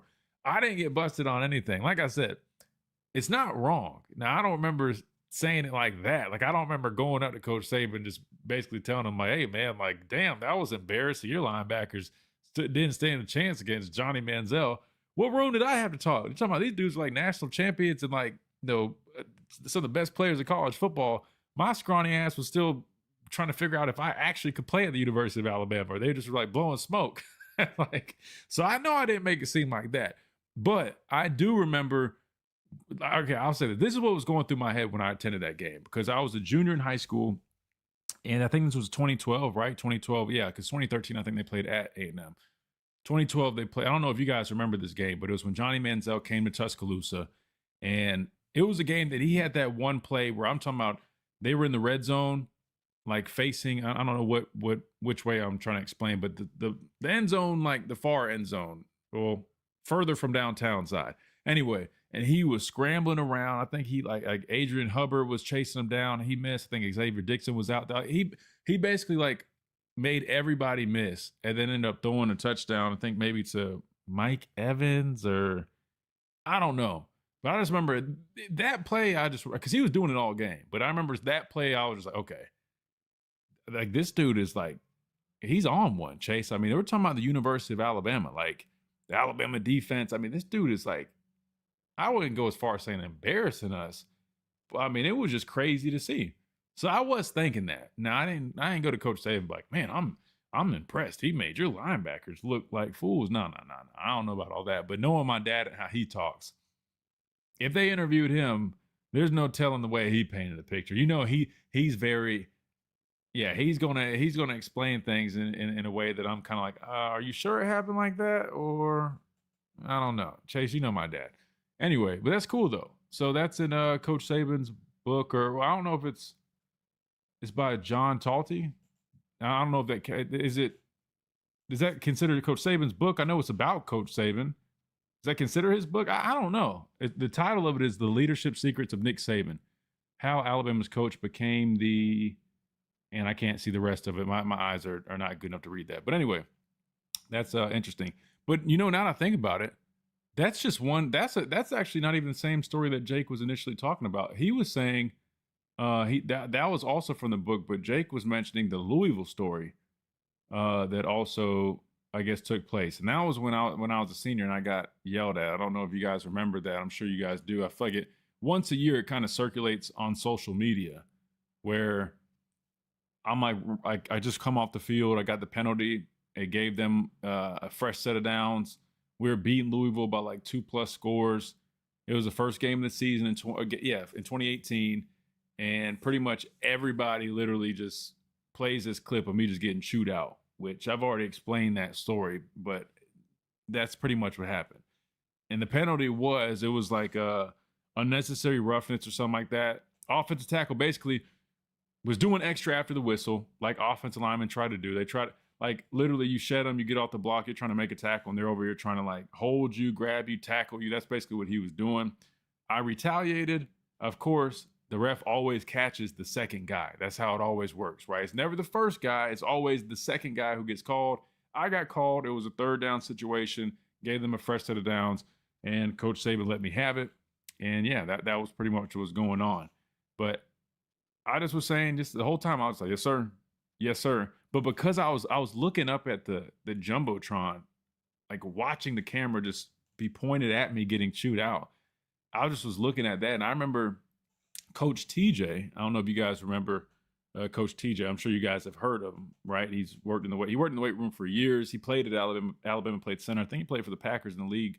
But anyway, I remember he kind of taught me a lesson in that moment. And it was a very important lesson because in my head, I was thinking that I was, just being respectful, saying yes, sir. But he taught me that, listen, just because you're saying that, he basically was telling me it looked kind of bad that I was turning away. And I was watching myself get chewed out on the Jumbotron. I wasn't necessarily looking forward at Coach Saban. And I realized, I'm like, man, he's got a good point. And to be fair, that moment was recorded and always circulates on social media. And even though I don't think people really take it like that, you just never know. And I'm like, man, he had a great point because, if people do walk away from that, they don't know I was saying yes, sir. It kind of looks like I'm blowing them off, but I wasn't blowing them off. I was saying yes, sir. But I just kind of was awkwardly just looking at myself get chewed out on the Jumbotron like, man, like, he's still going. Because, this was going, like, Chase, I'm talking about they're already, like, snapping the ball again and stuff, and he's still, like, chewing me out. I'm like, I understand, man. I understand. But anyway, that was pretty much that. Then he ended up apologizing at practice, like, the next week. He kind of joked around and was like, you still mad at me? And I was like, nah, we're good. I wasn't mad at you. I just was like, dude, like, all right, man, like, I get it. Yes, sir. I'm saying yes, sir. You act like I'm going. I'm not trying to go back and forth with you. I'm saying yes, sir. Damn, like, I get it. But anyway, good times, man. Always fun getting yelled at by that guy. All right, we got to hit a timeout. We come back. We keep on rolling. We keep on discussing things. 205-342-9904. Looks like Chase is picking up a call. We'll see who we got there. If you guys want to jump in on the conversation, we encourage you guys to do so. We're wide open the rest of the way. So jump in on the conversation, man. Let's hit that phone. Hit the phone line up. Don't be scared, man. Love to hear from you guys. Right here on the Miller's Edge, Tide 100.9, 1230 WTVC. Quick timeout. We'll be right back.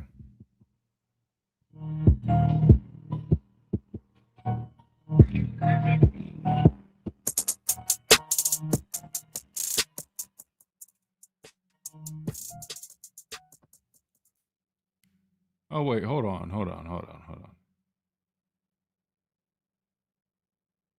Wait, so it's not from him, it's from somebody else.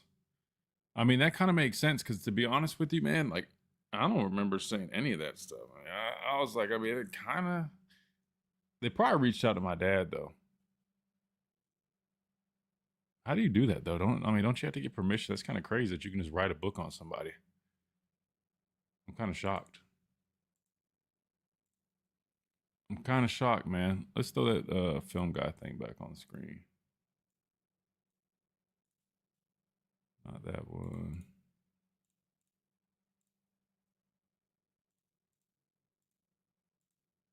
We'll skip through some of this because I know. Oh God, Smitty's gonna get on me, man.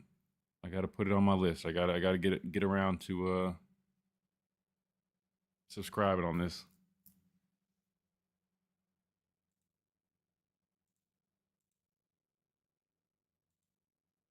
Oh yeah, I forgot what we had going on here. I guess we could listen to him doing it.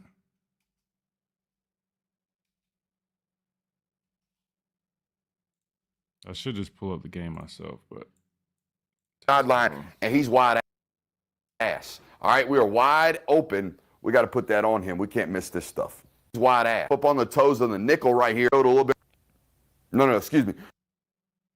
We got the they're playing cover 3 right here. Let's see what the route concept tight is. end into the flat, just like we showed a little bit earlier on our short yardage situation. Latsier Brooks going to go step up on the toes of the nickel right here and then work an outside move down the sideline. And he's wide ass. All right, we are wide open. We got to put that on him. We can't miss this stuff. Wide ass. All right, we are wide. I like the play design on that, though. I'm not going to lie to you. Nickel right here and then work an outside move down the sideline. And he's wide ass. All right, we are wide open. We got to put that on him. We can't miss this stuff. I'm with the quarterback improperly. You know what I mean? We're not doing anything. Right? That's all in a minute. All right, we got an RPO right here. Tight end into the flat, arrow. All right, we got you blocking 1, you blocking 2, number 3, 12 yards off. Where should this ball go? 2, number. All right, we got an RPO right here. Tight end into the flat, arrow. All right, we got you blocking 1, you blocking 2, number 3, 12 yards off. Where should this ball go? Yeah, you're right. You're right. It should get spit out to the tight end. All right, I put this on here because it's just a good count. All right. Now we just get we have a grading system in football when we grade films as coaches, right? You have grading system in football when we grade films as coaches, right? You have double positives, you have double negatives, and you just have net neutrals, and you have a single positive and a single negative. All right. This would be a net neutral. This would be a net neutral for you. It'd be a double negative for the quarterback. Or for the tight end. Maybe I'll give you a plus. Now, I know he's probably at the point where he's talking about some of the negatives, but just to kind of show a little bit what I was talking about. Again, the touch with Austin Mack, in my opinion, just isn't always there. You know what I mean? That's why, like, well, I know when we were having this conversation yesterday, like, oh, well, Grubb says he's got the best arm. I'm like, listen, I mean, depends on what you're talking about. If you're talking about, like, arm strength, we could probably argue that. But if you're talking about touch with the football, from what I've seen out of the guy over the past couple of years, I think that needs to be improved upon. You see some of these reps that they include here, even if it's just like quick little screen game stuff, which, again, not everybody's going to be 100% on those, but those are important, right? Ball placement, right? Throw it in front of the guy. That way they don't have to turn around and, you know what I mean? That we can catch it in stride and go, especially on, bubbles and things like that. It's critical that you have good placement. Sometimes his is a little inconsistent, but yeah, he's breaking both of them down. I'll keep, during the timeouts, I'll keep going back and forth to this. I really just wanted to use it for the clips here. That way I could even break it down for you guys. So maybe I'll do that as well.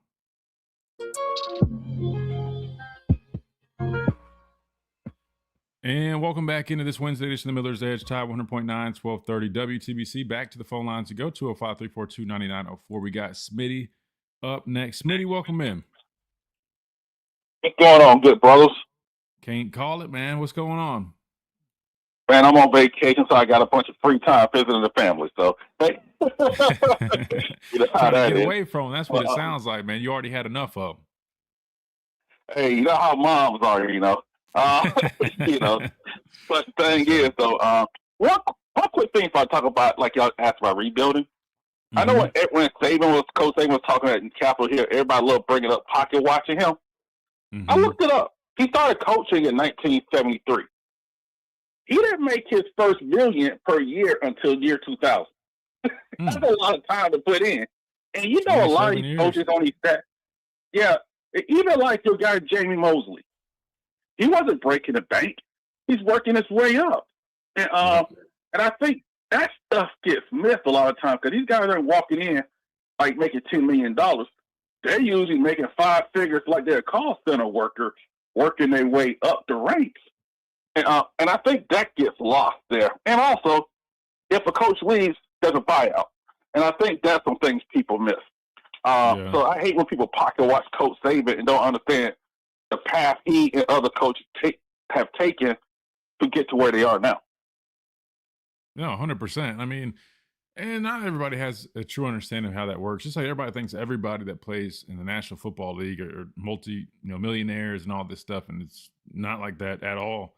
But you're right. Now, granted, I will say back then, inflation and stuff also alters some of that. But 27 years until you made that first million per season, that's a long time. But it is a system where you got to start off where some guys are sleeping in the office, right? I mean, you start off as a GA, not really making anything. You're basically doing all the dog work for the coaching staff, and then you're hoping you can be an analyst that maybe start off at a small school that might not have a bunch of resources and slowly work your way up. So, yeah, it's those coaches do a lot, man, especially early on in their careers. I mean, they're not around their families. They're making a lot of sacrifices. They're doing a lot of the hard work that the coaches aren't necessarily doing. So they earn a lot of that stuff. The problem is people just focus on the very few, like the Lane Kiffins and other, coaches of high profiles that are in these situations. But it's not always like that.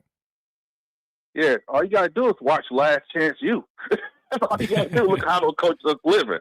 And but the thing is, like, with Alabama this year, I look at more retooling, and I know people always say, well, Austin Mack knows the offense, but it's kind of like when we got our driver's license as teenagers.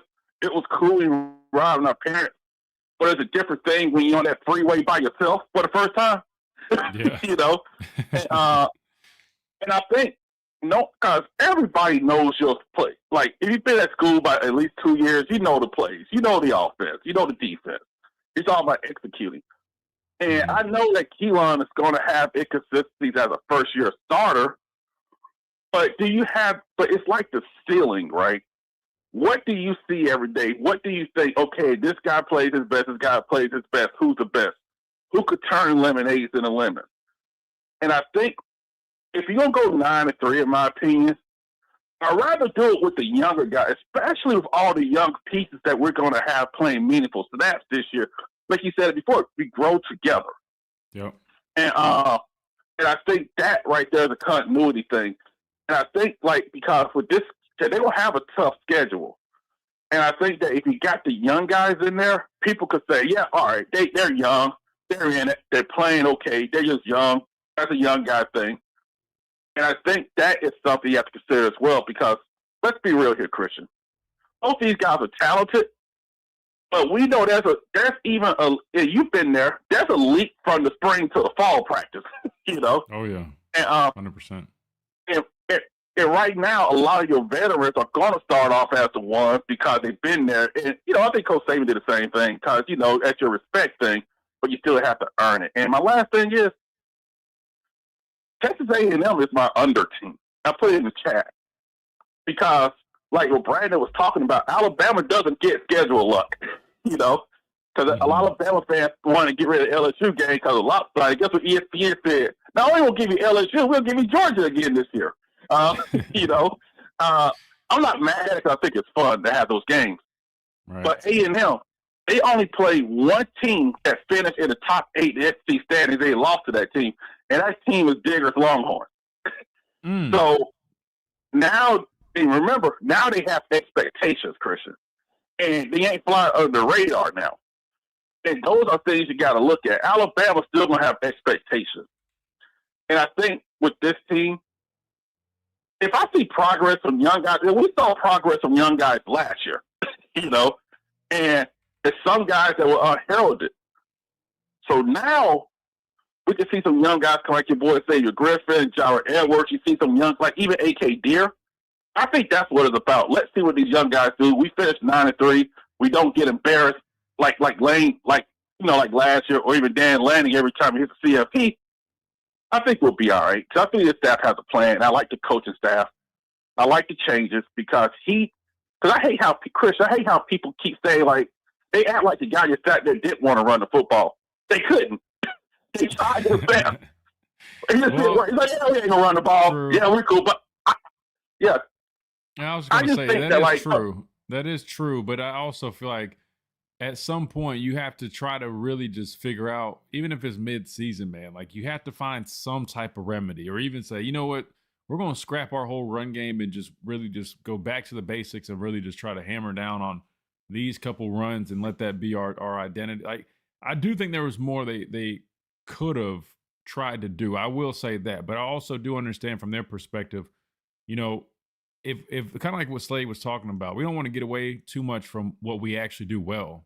And if we throw the ball well, right, and that was really what was working for us majority of the season, even when the running game wasn't all the way there, we still were having a great amount of success through the air. I understand not wasting too many snaps or plays on run plays that you really don't expect to have too much success anyway. So I do understand both ends of the spectrum. Real quick, Smitty, you mentioned A&M being under. They are at 8.5, just like Alabama, along with LSU. But you got Texas, not A&M, but Texas at 9.5 alongside Georgia. Those two top teams that they have predicted. I know you and everybody else, y'all love to always talk about Texas and them not living up to the hype, which I'm not going to argue that.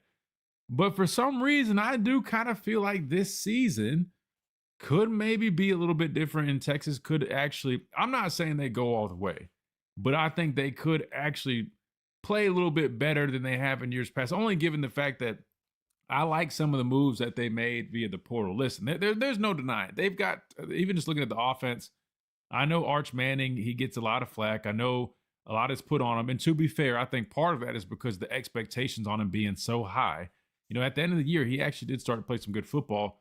But now you bring in Cam Coleman, you pair him with Wingo, you add some offensive linemen that should be some, plug-and-play contributors. You get a pair of electric running backs for the transfer portal, one of which is supposed to come to the University of Alabama in Hollywood Smothers. The other guy, I actually like the other guy a little bit better than Smothers, to be honest with you. He's got some juice. Me too. Yeah. And so now you got the pair of those guys in the backfield. I just can't help but think, man, Texas might actually do something, pretty decent this year. Do you believe that? Or do you also think they're going to go back to what they do every year and kind of underwhelm everybody? I got to see it. Here's the thing, right, with Texas. And I tell you what happened. People don't notice this because everybody yells at Alabama's run game. Texas run game stunk last year, but it didn't stink as bad as Alabama, but they weren't bad. Everybody talking Alabama physicality. They got physically punked twice by Georgia. Actually, and the other time, they couldn't even, and they went against Gunner Stockton in the championship game because Beck got hurt. They didn't want Gunner throwing the football. And they still lost. So I think that Sark, he has to show that is he an elite coach with his crunch time, or he's just an elite play caller. And, now I'm not saying fire him because you're not going to find better, unless you hope the G6 coach is good. But even with portal additions, we get excited about them. They still have to come together as well, just like a young team. Do I think that they could go over? Sure, but it's also based on the quarterback as well. And even Georgia, we got to see as well, because I just think Kirby, that's a reputation 9.5. But the thing is, if people think that Georgia's going to be great, remember, guys, Bama fans, they had a young offensive line, a young team around them last year, and they actually did something that people act like you can't do in college football, and that's improved. And so they took their lumps early. And I'll bring this one last thing up, Christian. I know you got to run. I think people are underselling how Danny Lewis being injured almost all the last year hurt that run game with blocking. Because you notice they went after a big old blocking tight end who reminds you of Robbie Oops and C.J. Dupree in the portal. And I believe because you remember he played the Georgia game hobbled, and they ran okay against Georgia. And I just think that if he was healthy, because he was always a good blocker in my opinion, that could have helped. I just think they just need some help as well. But like I said, we'll have to see. But I think 9-3 is a good season for this team. You guys have a good one. And I hope Chase isn't cussing out Lane Kiffin by week 4. But you guys have a good one. Yes, sir. You too, brother. Smitty's wild, man. Great dude, man. We appreciate Smitty jumping on here. And he also offers some wrestling. Smitty needs to start a wrestling podcast, Chase. Maybe that's our next venture, man. Maybe the three of us will go in on a wrestling podcast since we keep up with wrestling pretty consistently. And Smitty's, he's a pretty, popular figure in the IWC, internet. What is that? Internet wrestling community? Is that the right? I think that's the right terminology. Yeah, I always see IWC. I just assume that's what it was. But anyway, shout out to our guy Smitty. We got to hit a timeout. When we come back, we keep on rolling. I think we got Ragged on the phone lines. We'll go back to him. We'll keep talking some SEC football, some Alabama football right here on the Miller's Edge. Tide 100.9, 1230, WTBC.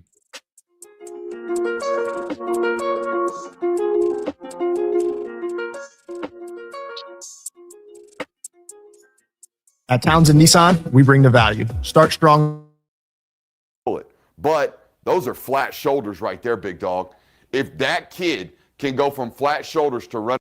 Since we don't have time, I'll just summarize basically what he was saying in this video. Pretty much what I've been saying about the differences, right? It just boils down to Keelan Russell. Special arm talent. He's the dude that can make those, type plays, right?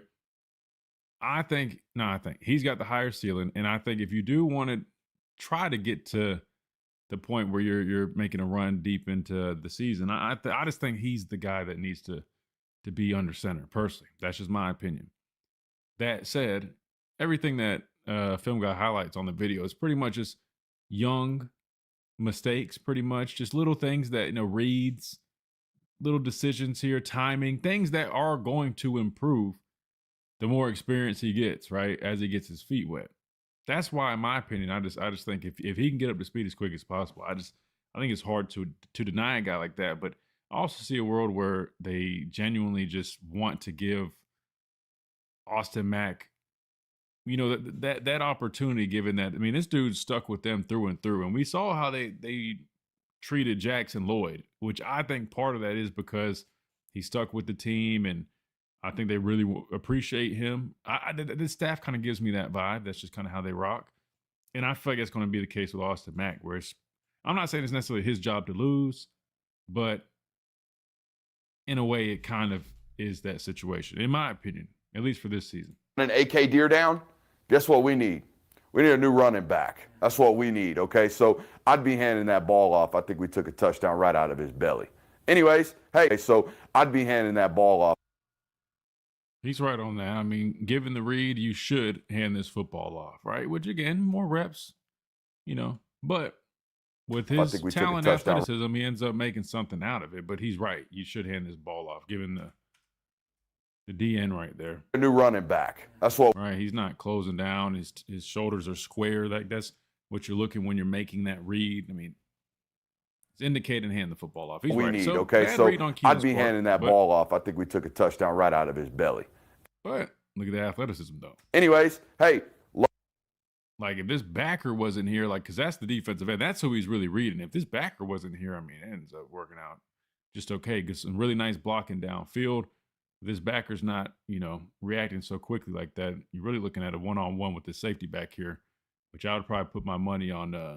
Love it. But here's what I don't love. Don't do that. Don't do that. There are, I think I put in my notes, there are 3 major exposures to contact. He only took about 30 snaps. That's not survivable. We can't do that. All right. Show you today. We can't do that. All right. As a high value quarterback, we got to protect ourselves. We'll start getting down a little bit more. All about being competitive. I mean, and this is that play, right, that we were talking about. That was just so impressive. I want to say it. Oh no, this is a different one. I think it's coming up though. This situation, in my opinion, my notes say somehow we're both early and we're late. We're early to it, and then we wait. So, yeah, I mean, slightly late. I don't think it's that late, right? I mean, ideally. And we're late. We're early to it. Boom, right. Ideally, yes, that ball should be coming out pretty much now, as those guys are starting to turn. And then we wait. So, it is, yes, slightly late. But to be fair, I mean, it's... Again, if we're really trying to coach him up, yeah, I agree. But I don't think it's the end of the world right there. Wait, and then we throw, and now we're late because the DB or the linebackers had an opportunity to undercut the football. I see this a lot in young football players. Here, they're in another hitch, the spot though, right? This thing, and watch what happens. The ball gets under. Yeah, so timing on that is bad. I was thinking of another play, but still, again, you can clean that up. Cut, right? We can fix that. We can work on that. Ready to be ripped right now if you just do it, okay? You're in position to do it. Ball gets up and away, get his head around, and catch that football for us. Imagine being able to build an app with your name on it, just by thinking about it. Meet Base 40. It's awesome. I think it's this play, guys. Yeah, it's this one. It's this one that everybody's talking about. That's just You want the positives or the negatives first, Jonathan? Let's talk positives. Hey. This is what I'm talking about. Same kind of thing. A little bit of a rookie mistake, missing some of your reads, right? Easy touchdown was missed. But the fact that you end up throwing one and the way you do it is just it's kind of like, damn, man. You really showcased the ability to make something out of nothing, even though you didn't need to not have anything. You really had something. You missed it. But with suddency at the position. We talk about it all the time on this network, being able to play the spot with a level of turn this sound down. I'll let it play though, but we're about to come back.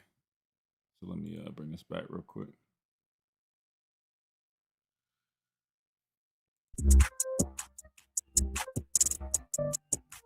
And welcome back into this Wednesday edition of Miller's Edge. Tide 100.9, 1230 WTBC. Let's keep on rolling on the phone lines. 205-342-9904. All right, let's go talk to Ragged Glory, man. Ragged, welcome in. Thank you, Christian. You know what? As far as Texas is concerned, money can't buy you love. Good old Beatles song, you know what I mean? No, You know what? They've been trying to do it for how many years now? The more money they spend to get the roster they want, so far, it hasn't produced a dime for them. Okay? Because the opposition is doing the same thing, especially the people that they have to play. Okay? Oklahoma's going to get their butts anyway. So, enough about Texas. You know what? I remember the embarrassment we suffered. Our defense couldn't contain Johnny Manziel, especially on our own home field. And that's about the only glory he's ever obtained, because he sure as heck didn't do anything afterwards in the NFL. Yeah, Now, I think I just saw him. I think he had CJ Mosley on his podcast this week, matter of fact. So, yeah, Johnny Manziel had a lot of hype in college, and rightfully so. I mean, the stuff that he was doing at Texas A&M was incredible. I personally think totally there was agree. a couple of things. Totally agree. Yeah, I think there's a couple of things that were responsible to him not having the success professionally. Number one, I believe some of the extracurricular activities that he was engaging in, just not really having the maturity. Yeah, going, because I always tell people, like, you know, in the NFL, What a waste. What a waste. What a waste. Yeah, I mean, it's a business, right? So you have to remember that, like, in college, they're changing your Pampers. You're in this bubble. They do everything that they need to do to help you out and to take care of you. But in the NFL, it's a business where you're expected to do all these things on your own. I mean, you got workouts and meetings, sure, but in terms of, like, no one's just running behind you and making you be a pro. You're expected to be one. And personally, I think that was one of the big issues with Johnny. Then also, we talk about organization. I just think, ironically, going to the Cleveland Browns was probably not very helpful either. I think if he went to a better organization that could have helped contain him a little bit better and help him make that transition and kind of outgrow some of that stuff, I think it could have ended up working out a little bit better. But, you know, everything happens for a reason. But, I mean, at the end of the day, I mean, was one thing we all can agree on. He was one of the better football players the last decade or so in college football, without a doubt. Sometimes you can't put a Band-Aid on a sinking ship as far as Cleveland Browns were concerned. Okay, I want to get to the main reason why I'm calling you, because you've been going back in history here and talking about games in the past. I've never had this answered, and you're probably the only one from a defensive standpoint answer this question. In the championship game, when Jalen Hurts, and this is versus Clemson, played his ass off and actually did what he had to do and score with the last, 2 minutes of the game, what could have been considered the winning touchdown. And then, with less than 2 minutes, Trevor Lawrence and their offense come back and whip us. It looked like the defense laid down. Can you give me some insight on how and why we lost that game? Yeah, so that's a good question. So Deshaun Watson was a quarterback that year. You're talking about in Tampa in 2016. No, I'm talking about when Trevor Lawrence beat us. Well, that would be 2018, and Jalen Hurts wasn't on our team that year. I think you just got to confuse. You just confuse the quarterbacks. That's all it is. You're talking about when we played them in Tampa, right, in 2016, where Jalen Hurts was a true freshman. Bo Scarborough got hurt. Goodness gracious! Now you know what? No. You're fine. No, all I know. I remember. You got everything right. It's just it was Deshaun Watson. It's no big deal. It was Deshaun Watson that you remember, because that was the. Everybody was basically applauding his toughness, because remember, Reuben Foster hit him. He did the helicopter spin. No, you're fine. I know what you're talking about. We were talking about this yesterday. So to answer your question, Ragged, so again, these aren't excuses. Just give you some context of kind of what went down. That second half, man, our offense, both Scarborough got hurt, slowed down our running game. We had a number of 3-and-outs, and defense was accumulating a lot of snaps. So by the end of the game, I think we played, I could be getting this wrong, but I want to say it was nearing or around like 100 snaps. And that's like a very high total number of snaps for a defense. And so defense was bogged down, And then I don't know if you remember, but there was a penalty on the kickoff, which gave them really good field position. If I'm not mistaken, I don't remember what the penalty was, but they got good field position there. They ended up taking a shot, and I want to say Anthony Averett was in coverage. They flagged him for pass interference that moved the football down the field. So between those two penalties, I want to say the football was already on our side of the field, I mean, like ASAP. And we all know the next couple plays, I mean, they made some good plays. I think the tight end ended up making a good play. God, who was the other wide receiver? I'm drawing a blank on his name. It might have been Mike Williams. But anyway, long story short, we all know they end up, goal line red zone area. They run that pick play, which they actually ran earlier in the game. I want to say they ran the same concept early on in the game. What didn't get called then, and they were able to run it at the end. And we just didn't do a great job of passing it off. Basically, the point guy or the pick guy ran into Marlon's heels and was basically like nipping at his ankles, and he couldn't get over the top. And Tony Brown was a little late out there with Hunter Renfrow, and was what it was. So that's kind of what happened. So basically, to sum it up, a lot of guys bogged down, really bad. They had really good field position. We got put in a tough spot due to some penalties, and then you just got to give credit where credit's due. Deshaun Watson, I mean, as tough as he was, just consistently just making throw after throw, no matter how beaten up he got. But I'll even go back and say this one thing that also, Hunter Renfrow didn't only win the game for them with that one catch. He also had a very critical play that not many people remember, and it was when Ryan Anderson picked up that fumble, and Ryan would have scored. It would have been a scoop and score, but I want to say it was Hunter Renfrow that made a tackle, and I also believe that played a pivotal role in that football game, man. So it was Watson first, and then Lawrence beat us. Yeah, because we played Watson in 2015, and when we beat them out in Arizona. Okay. Then we played Watson again back-to-back years in 2016, and he was the one that was responsible for that, incredible drive. Not just a drive, that game. I mean, he played a hell of a game. You just got to tip your hat to him. But then it was Trevor Lawrence 2 years later in 2018, and that was when, Trevor Lawrence just look. There's no denying it. Trevor Lawrence is a true freshman. He had a hell of a game, and we played really poorly defensively, man. Yeah. Okay.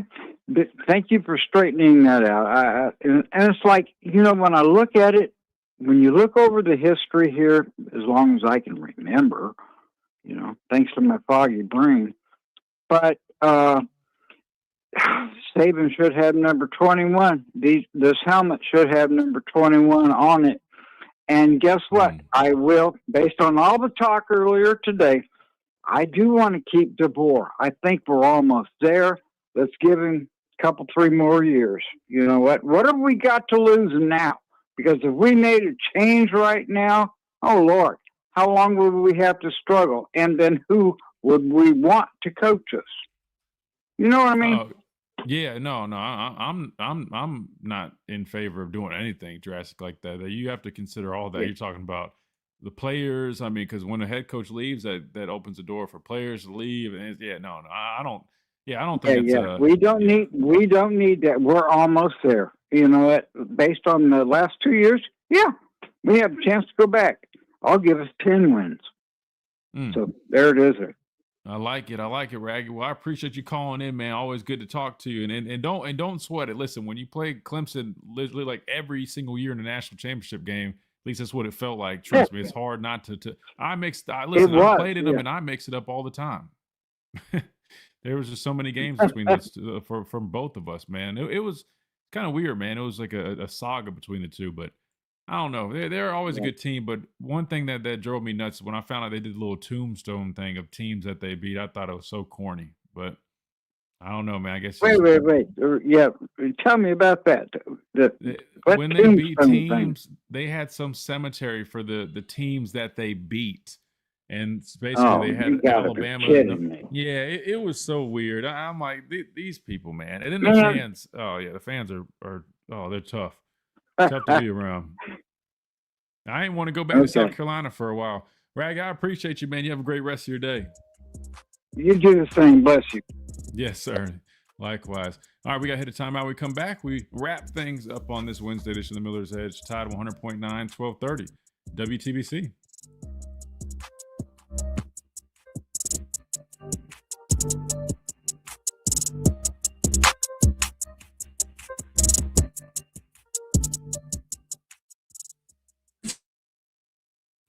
How long's the quarterback battle, Jake? In my opinion, I think it goes first game. Personally, I do. Bending around that hook curl player and getting in between the two safeties. Is he open, Jonathan? Oh, you go see it from the tight. He naked. All right. Now, the next read is to see what happens to this quarters or cover 3 corner. Looks like he's in quarters. This zone corner. Hey, we got 2 threats going into his void. Does he take the vertical or does he take the wheel? He doesn't really make a decision. I will say this, though. When you look at this play from the wide angle, like timing-wise, like you definitely can zip that football here for sure, right? They are playing what looks like quarters coverage down here, 4 deep, 3 under. And both are open. There's some space for sure. However, I want to say you'll see from the back end, he started to escape initially, which I was kind of confused on that part. But again, I mean, he's a young guy in the game. But to me, they always said, my high school coach always said this, man, the hero asshole, right? It's like if you do something like this, you make the play, you're a hero. Now, if you mess up, you're definitely gonna be an asshole. But in fact, he was a hero here. And I look at this kind of stuff and I'm like, he didn't have to make it like this. Stuff was there before. But at least you know when he does find himself in these situations that aren't, self-caused, he probably can find a way to make something out of nothing. That to me is just special. All right, now let's watch it from the tight, and you'll get a good, clean picture on the fact that everybody is butt naked. Everybody is butt naked.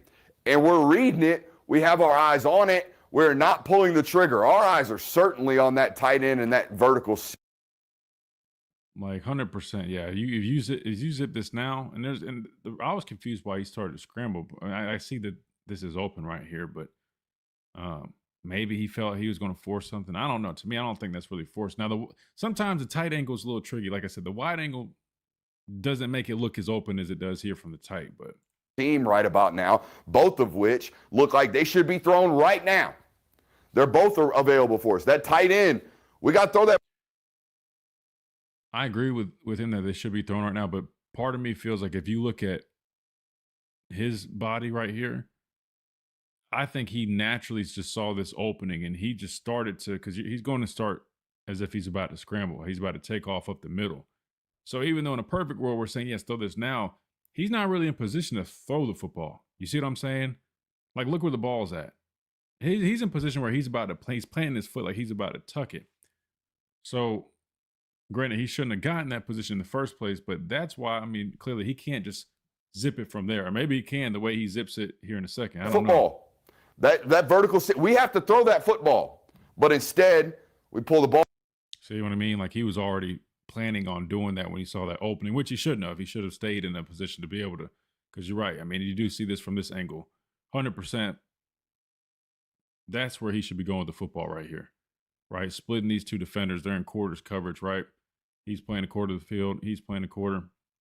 I mean, that's an easy throw, but. Ball down. We run. We get it flicked out to Cole Adams, and we score a touchdown. That's all fine and dandy. We make play. We run. We get it flicked out to Cole. I mean, but instead, this is my thing. Like, look how quick he sees it. Like, we pull the ball down. It, like, boom. I'm assuming he's periffing it or just now seeing it. We run. Quick we get it. Man. That's impressive, man. Flicked out to Cole Adams, and we scored a touchdown. That's all fine and dandy. You think that OPI should have been called on Deshaun Watson's touchdown? Like on the pick? I definitely think so. I think it was a pick play, But they didn't call it. It is what it is. I mean, nothing's ever truly decided off one play. There's a number of things that really led up to it. But yeah, in my opinion, I think they called a flag. I mean, I think since then they're a lot more quick to throw those pick plays, throw flags on them, which is good. But at that time, a lot of people were really running those and they weren't flagging them as much. And welcome back into this Wednesday edition of the Miller's Edge. Tide 100.9, 12:30. WTBC. I'm going to save the whole win total discussion. We'll dive into it deeper tomorrow where we'll take a look at all the different teams in the SEC because I want to take a look. We haven't done that in quite some time. And I know with spring ball kicking off for majority of teams now, South Carolina has been doing spring ball. I know them for sure. Auburn, been seeing the clips of those guys getting out there this week. So tomorrow, I think we'll make a little bit more of an emphasis on looking at everybody because I am kind of intrigued, Chase, when I look at this list. I mean, Texas and Georgia both at 9.5. I'll throw it back on the screen real quick. Alabama, A&M, and LSU all sitting at 8.5. Again, this is according to FanDuel. These are just, win totals in those betting odds. Oklahoma, Ole Miss, Oklahoma and Ole Miss both at 7.5. Florida, Tennessee, Missouri, Auburn, and Vanderbilt all at 6.5. South Carolina at 5.5. Arkansas, Mississippi State at 4.5. Then also Kentucky at 5.5. I guess that got kind of put out of order. So when you look at who on this, who on the list is on Alabama's schedule, you got Georgia sitting at 9.5. You got Texas A&M sitting at 8.5. LSU at 8.5. Wait, dang, I just forgot. Chase, do we play Oklahoma again this year? I don't think we have them on the schedule this year. I think they're off. I think they're off as well. Yeah, I think they're off. I do know we got Kentucky who's sitting at 5.5. Mississippi State sitting at 4.5. South Carolina at 5.5. Vanderbilt 6.5. Auburn 6.5. Tennessee at 6.5, and I think still Missouri at 6.5. That said, we'll talk a little bit more about all those different teams and those win totals and our thoughts on that tomorrow because we only got about a couple more minutes till we close things out here on the show. But one team that does, just to kind of give a quick little preview, Chase, I'm interested in seeing how they play out, is Ole Miss. Now, they're not on our schedule, but seeing what they were able to do last season, right? They were a really good football team. And then seeing Trinidad Chambliss and everything that he was able to do, especially in the college football playoff. I mean, after not being the starter initially out the gate, to ending up being arguably the most impressive quarterback other than Fernando Mendoza, I would say, I guess, in the college football playoffs. Listen, he's special. And he's at least supposed to return to Ole Miss, but I know they've got that whole battle going down.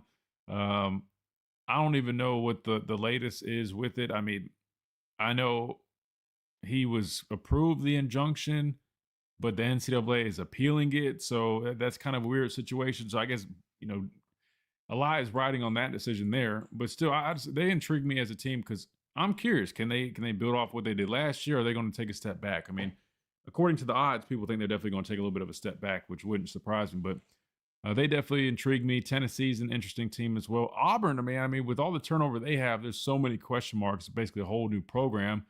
But I will say this: I do like their quarterback, Byron Brown, who transferred from South Florida, along with their head coach that they just hired in Golish. And I think he could be a good fit. I've been hearing a number of different things on Auburn's and some people not quite. They're in an interesting spot. They also have Coach Cap on staff now. Maybe he's going to be seeking some revenge in that game. I'm kidding. But anyway, a number of teams on this list I want to talk about a little bit more tomorrow, so maybe we'll do that. I know we got Adam from Lamparello Law join us tomorrow, and the Pastor Payne should be as well. So we will discuss that with them and you guys, of course. Big thanks to all you guys hanging out with us on the streams, on YouTube, on X at The Miller's Edge, on Facebook at Tide 100.9, and of course, all of our radio listeners. We appreciate you guys each and every day supporting us, listening, and just hanging out and making this conversation possible. But that will do it for us today on this Wednesday edition. We look forward to doing it again tomorrow with you guys right here on the Miller's Edge, Tide 100.9, 1230. WTBC, you guys have a great rest of your day, and we look forward to doing it all again tomorrow.